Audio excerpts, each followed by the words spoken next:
চলুন শুনে নেওয়া যাক সেরা 10টি খবর। আগামী দিনে কেন্দ্রে সরকার গড়বে INDIA। মোদির শপথ গ্রহণের আগের দিন দলের জয়ী 29 জন সাংসদের সাথে বৈঠক শেষে জানালেন Mamata, wait and watch policy নিচ্ছেন তিনি। বর্ধমান দুর্গাপুর আসনে পরাজিত হওয়ার পর থামছেনই না বিজেপির প্রাক্তন রাজ্য সভাপতি দিলীপ ঘোষ। কাঠিবাজি মন্তব্যের পর এদিন এক্স হ্যান্ডেলে ওল্ড ইজ গোল্ড বলে একটি ছবি পোস্ট করেন দিলীপ বাবু। 3 শব্দের এই পোস্টে দলের প্রতি ইঙ্গিত রয়েছে বলে মনে করছেন অনেকে। সামনেই বিধানসভা ভোট, ভোটারদের মন পেতে বিনামূল্যে বাস পরিষেবার ঘোষণা হরিয়ানার বিজেপি সরকারের। শুক্রবার থেকে হরিয়ানায় হ্যাপি কার্ড বিলি করা শুরু হয়েছে। এই কার্ডের মাধ্যমে রাজ্যবাসী বিনামূল্যে বাসে যাতায়াত করতে পারবে বলে জানিয়েছে হরিয়ানা সরকার।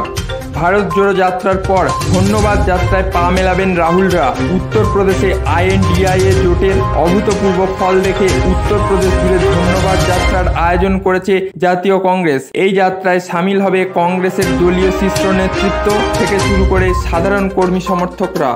তমলুকে পরাজিত হওয়ার পর দেবাংশু ভট্টাচার্যকে মৃদু ভর্ৎসনা করেন তৃণমূল কংগ্রেসের নেত্রী মুখ্যমন্ত্রী মমতা বন্দ্যোপাধ্যায়। প্রচারে অনেক দেরিতে বেরোতেন তৃণমূলের এই তরুণ তুর্কি নেতা। প্রচারে গাফিলতির জন্য তার ওপর ক্ষোভ উগরে দেন নেত্রী।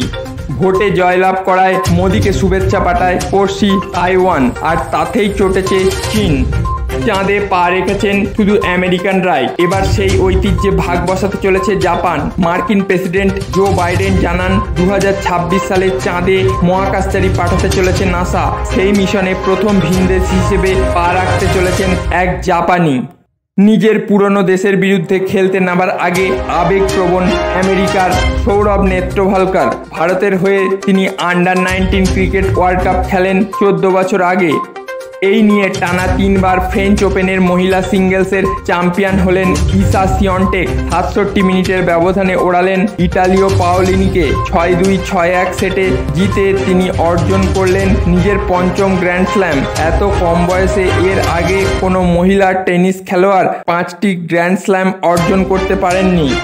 যাদবপুরের নবনির্বাচিত সাংসদ অভিনেত্রী সায়নী ঘোষের কাছে দাসানি 2 স্টুডিও যাওয়ার বেহাল রাস্তাটির মেরামত করার অনুরোধ করেন ভাস্কর।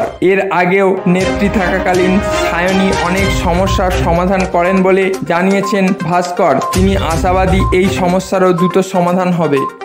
কেমন লাগলো সকালের সেরা 10 জানাতে ভুলবেন না। আপনাদের এলাকার কোনো খবর যদি সত্যি ঘটে থাকে তাহলে অবশ্যই আপনারা কমেন্টের মাধ্যমে আমাদের জানাতে পারেন।